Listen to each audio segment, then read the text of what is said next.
High school and was a three-sport letterman in football, basketball, and track, where he really stood out. He was a South Carolina state champion in the 1986 intermediate hurdles. He also excelled at playing alto saxophone, band. Remember, we're going to get him later to audition. Baritone saxophone and drums. So we're going to be entertained later on by Baby June playing baritone. And he also drove a school bus. It was used to be allowed in South Carolina. You could drive a school bus. Again, what were they thinking? Now, I understand your dad did this, but to have you, okay, that's unbelievable. But then after school, he attended South Carolina State University, where he met his roommates and buddies that are friends for life. But he excelled as a cadet in ROTC and a track. He graduated in 1990 and was commissioned in the infantry. And in honor of Milford, we had some hurdles brought on today. So we put intermediate hurdles around the outside of the commons. So as we put him in his full GO uniform with belt and pistol and hat, after the ceremony, he's going to run a few hurdles down outside. You don't have to go outside to watch. It's optional. We'll have the G6 live stream it in here.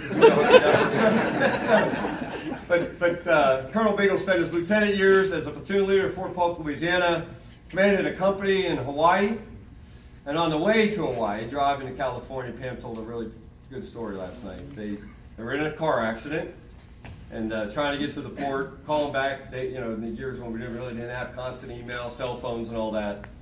But the family rallied to help this young military family, put it together, get a car, get to Hawaii, and command.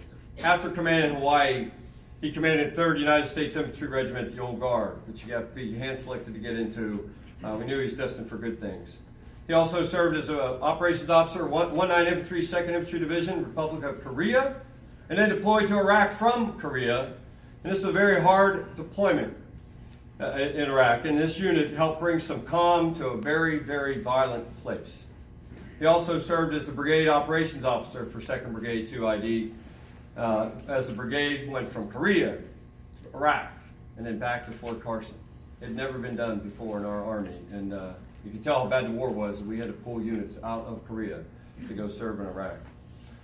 He served on the Joint Staff before commanding 29 Infantry Battalion, 1st Brigade, 2nd ID Infantry Division in the Republic of Korea. He also went back and served in Afghanistan as the Deputy Director of Army Staff, NATO Training Mission, and he was a Senior Service College Fellow at Washington Institute for Near East Policy. He served with our Joint Improvised Explosive Device Defeat Organization and commanded the 193rd Infantry Brigade Basic Combat Training in Fort Jackson, South Carolina. And more recently, he served in the Pentagon as the executive officer to our Vice Chief of Staff of the Army, General Allen. And this job was extremely hard because the chief kind of leads the Army, but the vice runs the Army. And to run the Army, you have to have an office that can really run. I mean, literally run every day. And they're not the most pleasant people in the world because they deal with a lot of things that have to be done right now, and they got a very demanding boss, and they got a very underperforming staff in the Army staff. So it normally pushes, the brighter spots of your personality. But I got to say, because I gave us a lot of business. I was one of those staff guys bringing in work to do. Biggs always got it done. And he did it with a smile on his face, and he did it with such style and grace. And to serve in such a pressure job with that kind of attitude spoke volumes of his leadership. During one of his deployments, he tapped into his acting and modeling talent, so I got to let the secret out on that one. We learned that now we believe, we don't know what the DCGS, the S stands for in DCG here at Fort Drum. It's debatable. Colonel Joe Harrison's going to tell us later what it really means. We think it might be Santa, because we have it from a good source that Biggs delivered Thanksgiving and Christmas meals to some very dangerous and isolated combat outposts in Iraq dressed as Santa Claus. Now, if anyone knows Ramadi and what it was like in 2004, you know what a sight this had to be. A good friend of Biggs wanted to share that Biggs is one of the most selfless professionals in our Army. While he has all the competence and intelligence in the world, his true mark of excellence is his natural inclination to make others better. His humility and character are exact reflections of the fact that he isn't in this for himself. He is 100% about the team and making others better. Your friend told me, and I'll quote it now, "I'd love to be there to watch him pin on. The Army definitely got this one right." Colonel Clint Kirk. Though we joke that Biggs had a dream to be a model, or perhaps an actor, the truth is that Milford never acted. He served, and his service reminds me of the legendary members of this great division.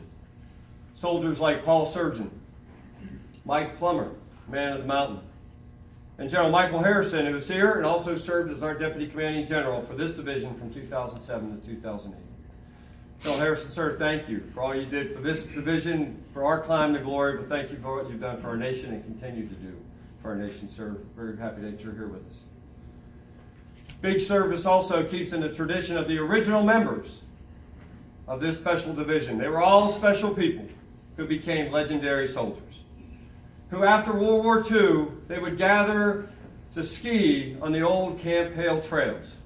After skiing, the veterans would gather at a pass before a slab of Italian granite bearing the names of 997 mountaineers lost in battle. The veterans would then say a prayer or sing a song. On one occasion, Sergeant Ed Curry of Golf Company, 85th Regiment, read a poem, and I'd like to share that with you now. Now who will sing the April song, the fluting voice, the silvered spear lie crumbled on the ground, and all we know of youth and friendship rattles in the gourd we carry in our hearts. Italia's slopes are green, birds nest in leafless trees. The fluting voice, the silvered spear, lie crumbled on the ground. These veterans would never cover up the horrors of war or glorify their part in it. They simply accepted that it was a big war, and they did their part. As Art Delaney of L Company, 87th Regiment stated, we did our share and did it well. That is about as much congratulations as a person should take for the effort, I think, unquote. Instead of credit, the remaining men of the 10th Mountain, they wanted to hold on to the feeling that they all had at one time or another in their lifetimes when they reached the top of the mountain. Ralph Lafferty said, you get to the top of a mountain and you feel happy about the whole thing. You start to sing. That's the spirit of the 10th. So today when we sing the division song, know why. It is a climber's tradition to sing when we make it to the top. And today, Milford Beagle has reached the summit, and all of us are happy about his climb. And our nation is fortunate to have such a person as Milford Beagle on the top. Biggs, this promotion is not a celebration in your accomplishments. It's a ceremony that marks our nation's trust and confidence in you as a leader. Our country is fortunate to have you accept this mantle of responsibility. And we in the 10th Mountain Division are grateful to have you serve in this legendary unit. We know that with you here leading us, we will reach new heights and continue our climb to glory. Will Mother Ann, Pam, Jordan, and Jaden please come forward? You too, General.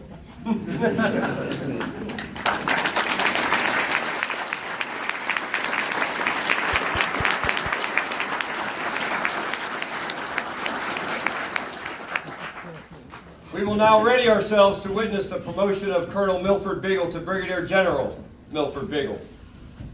But we know, Mom, though your son is about to be a general, he will always be your baby June. Amen.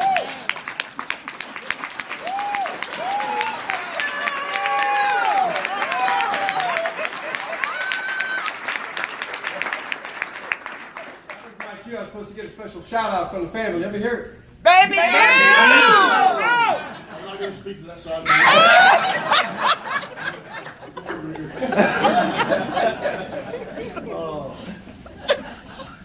Publish the orders. Colonel Beagle will now take the final steps to becoming a general officer. Please stand for the posting of orders.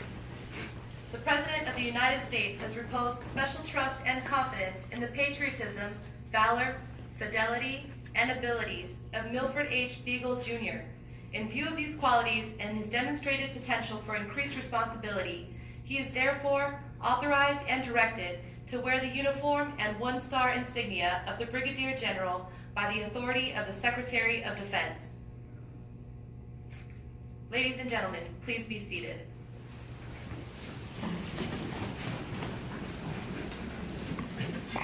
At this time, Brigadier General Beagle's spouse, Pam, and mother, Anna Beagle, will change over his shoulder straps.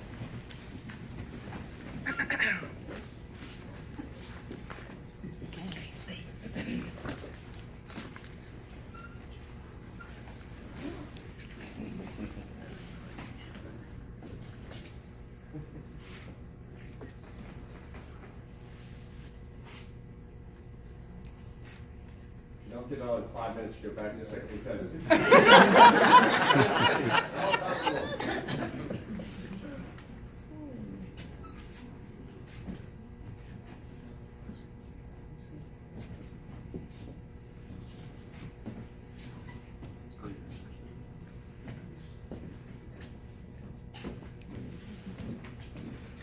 At this time, Brigadier General Beagle's son, Second Lieutenant Jordan, and son Jaden will change over his shoulder marks.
Beagle's college roommate, Colonel Willie Coleman, will present Brigadier General Beagle with his general officer headgear.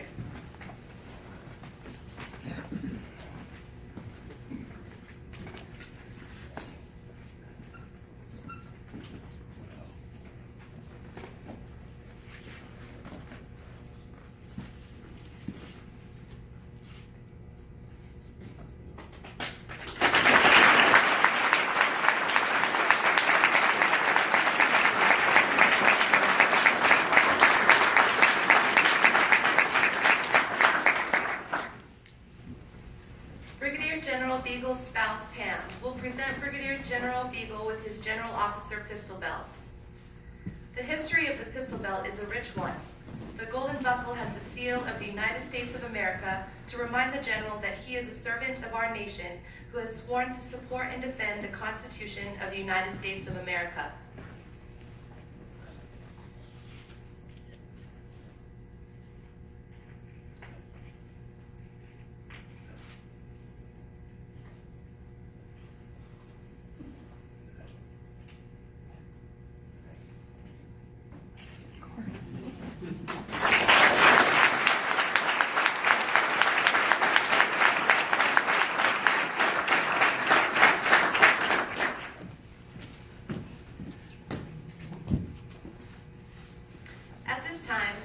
General Beagle's uncle, Robert Byrd, will present Brigadier General Beagle with his General Officer pistol.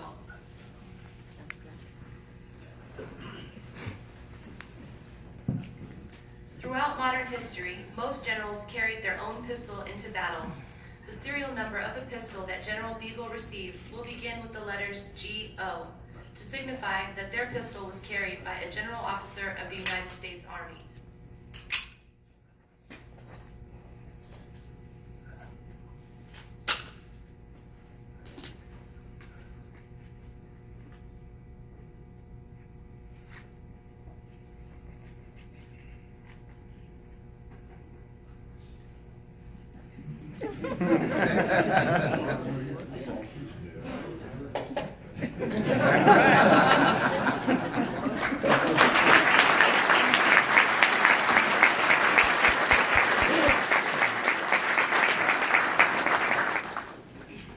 Brigadier General Beagle's father-in-law, Command Sergeant Major retired Edward Jones Sr., will uncase and unfurl the General Officer flag.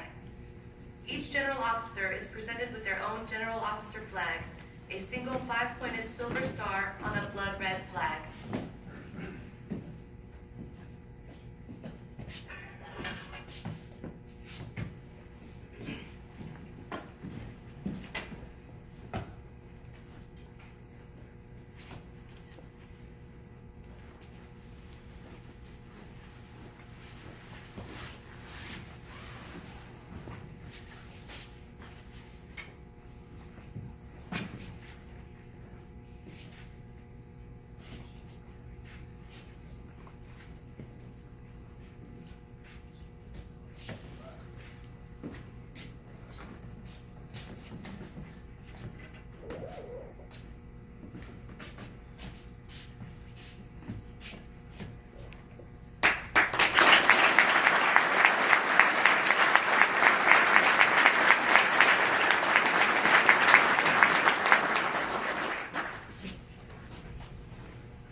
It is now time for Brigadier General Beagle to re-swear his oath. Please stand for the administration of the oath.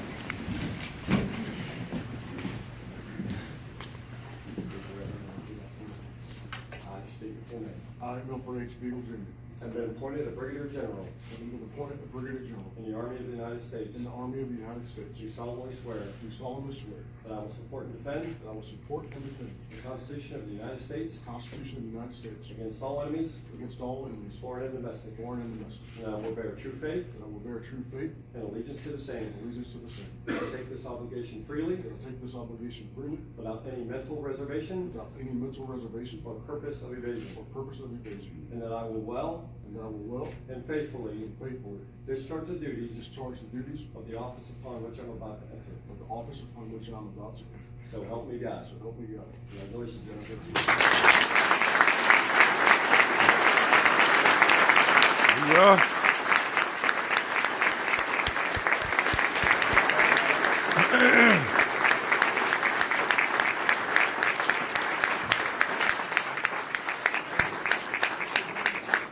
Ladies and gentlemen, please remain standing for the rendering of honors to Brigadier General Milford H. Beagle Jr.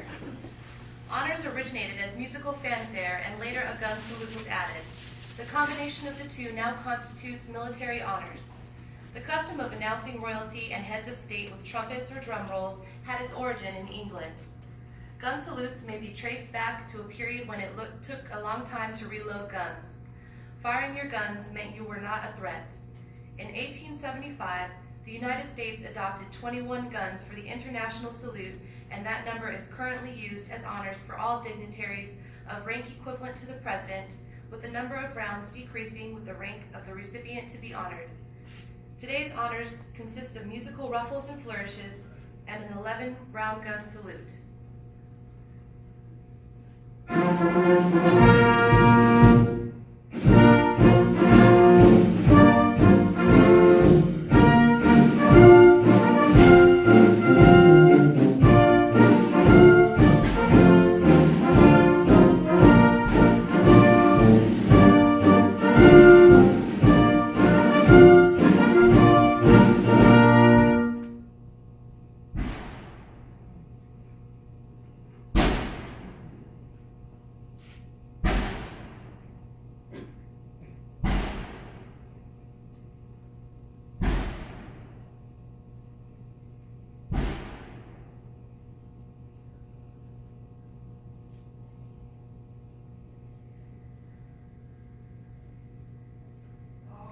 Please be seated.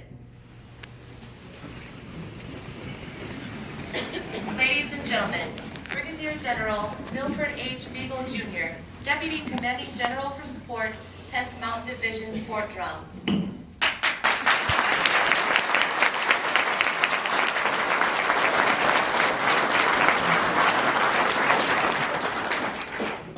Sir, I'm at a loss for words. I can't keep this up here and look at it. I'm just gonna disown everybody on the right side of the room for giving that up.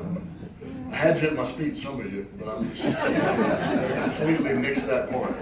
Completely out of the speech. But Joe Pine always says that our true friends come before Drum in January and February. And although it was snowing this morning, it's about 20 degrees outside. It is mid-December, not January or February, but sir, I think today you should give executive credit for my family and friends. They're all thinking they're going to get stuck here and not get back.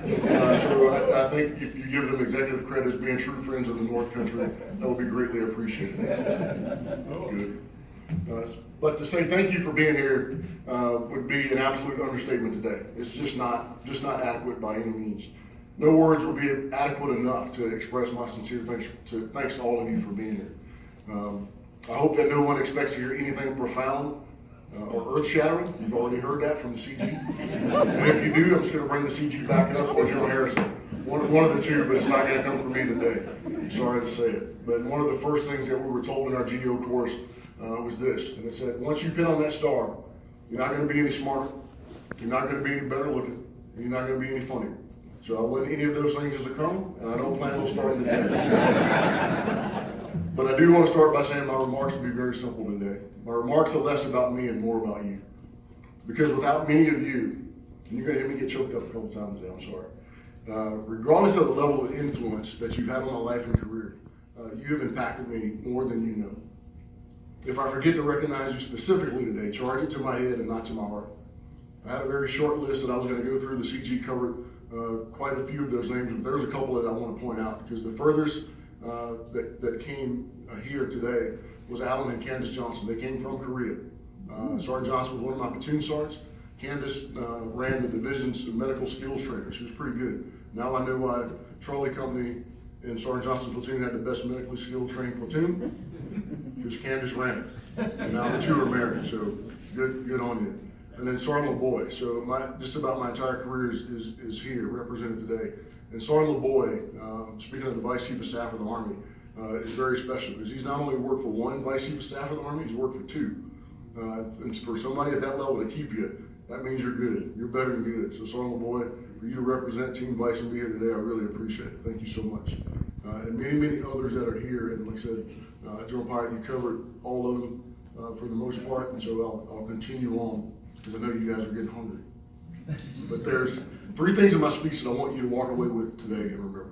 Today isn't about me. It's just not. It's really not.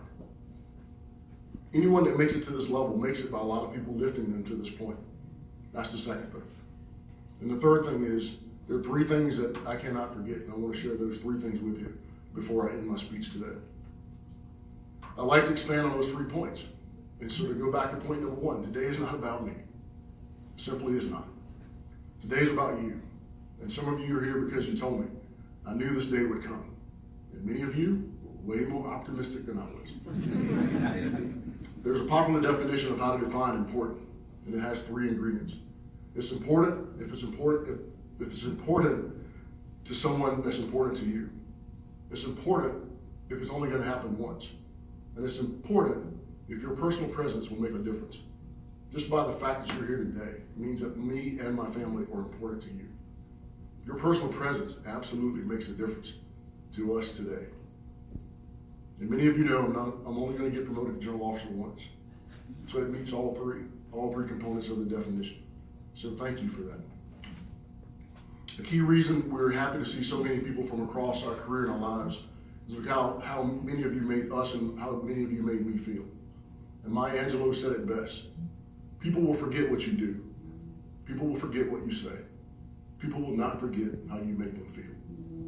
And you all made me feel special. You made us feel special every single day.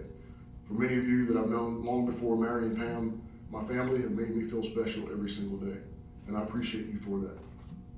And point number 2, anyone that makes it to this level makes it by a lot of people lifting them to this point. If you have time to ride down 10th Mountain Division Drive and you look at our memorial statue, you'll see a soldier climbing and you'll see a soldier lifting, or as we say, on belay. There's many people that have been on belay for me through my entire life and my entire career. And to stress this point, I want you to hear the odds of getting to this level. Now, General Pyatt, their spouses, General Eifler, and his spouse, they know these numbers. General Harrison knows them well. But we were told several weeks ago, the new general officers and our spouses, that 2,000 colonels were considered for general officer, for brigadier general. Of that 2,150 made it to the table, as we say, or made the short list for consideration, serious consideration. And of that 150, 44 made the cut. That's about 2%. So I looked it up. I'm very curious. What happens with those kind of numbers and those kind of odds? You'd be more likely to be called to come on down on The Price is Right with those kind of odds. There is a 2% chance that you can bowl a 300 game 3 times in a row. And you'd be more likely to get 3 out of 5 lottery numbers correct over the next 10 years. That's about 2% odds. So to say that I'm humble, I'm blessed, and grateful, that's an understatement. That is absolutely an understatement.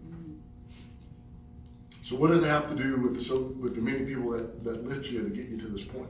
It has absolutely everything to do with it. Now, I heard it was not a good idea to put a poem in a speech, but sir, you put a poem in a speech.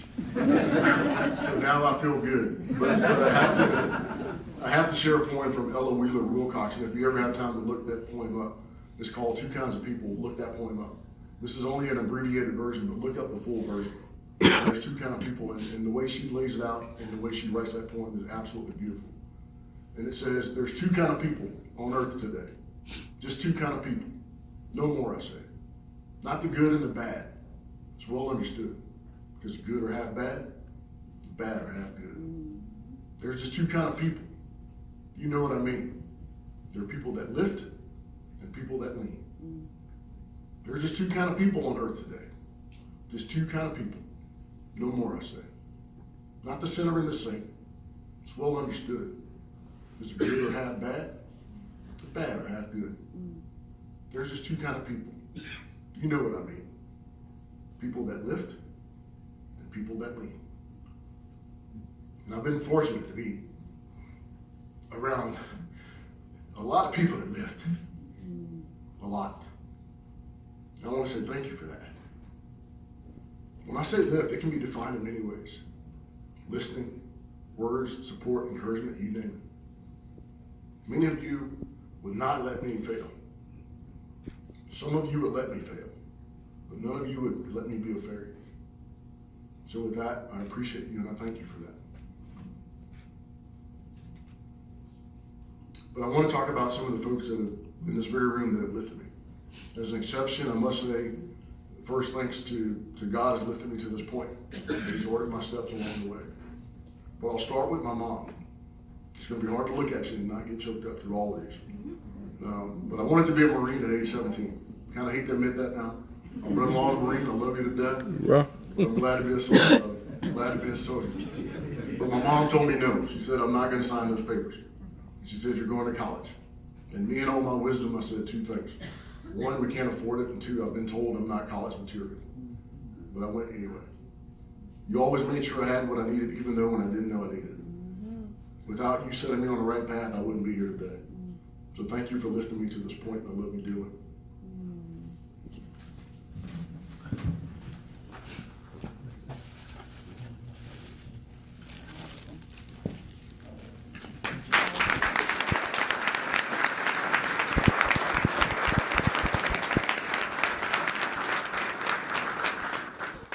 As you heard, my dad couldn't be here because of illness, but he lifted me, but not in the way you may think. My family's laughing because they know the deal. They truly know the deal. And regardless of what I achieved in life, he would never give me the satisfaction of the words, good job, or I'm proud of you. Those are exactly the words a son wants to hear from his father. And I didn't hear those words until I was 44 years old. It's not that long ago, to be quite honest. And there wasn't anything I could do to hear him utter those simple words. You may say, man, that sounds like a bad dad. No, not at all. He was a tough dad. At about 6'3" and 260, he could outdrive the devil in 18 wheels. My uncles know exactly what I'm talking about. But all he could relate to is your best is never good enough, and your best could be better. And he never said that to me in words. But deep down inside, I knew that's what he was saying. But it took me 44 years to figure out why. I heard those words, "I'm proud of you," at age 44 when I pinned on Colonel. And you would think, I should have been a relief. And so did I. But it wasn't a relief. It was kind of odd because it was in the receiving line. I had heard it for 44 years and now I hear it. I didn't know what to do. But I figured out then that he put a drive in me that even now I underestimate. Because when my best wasn't good enough, and even when it was good enough for him, it wasn't good enough for me. So thanks to my dad for putting a drive in me that shaped the person you see before you. To my lovely bride, she knows this is hard. But so I got to circle back. Pam did come to a place called Fort Polk, Louisiana 26 years ago. And anybody that knows Fort Polk knows to get anybody to come to Fort Polk and agree to stay one day, let alone stay longer than that, is quite an achievement. But not only did she agree to stay, she agreed to marry me. Yes, we did get married in a trailer. And she had a cigarette in her hand too. And her daughter-in-law had rollers in her hair, who was the witness, because we didn't bring a witness. We didn't know any better. We were just crazy and in love. So I thought, either I'm the luckiest man alive, or I just married one crazy woman. And she's been my #1 cheerleader and the prettiest since day one of this journey. And for my promotion to first lieutenant, she didn't know about it, and neither did I. And I called her at about 08 and I said, hey, I'm getting promoted in a few minutes. He said, you can promote it to what?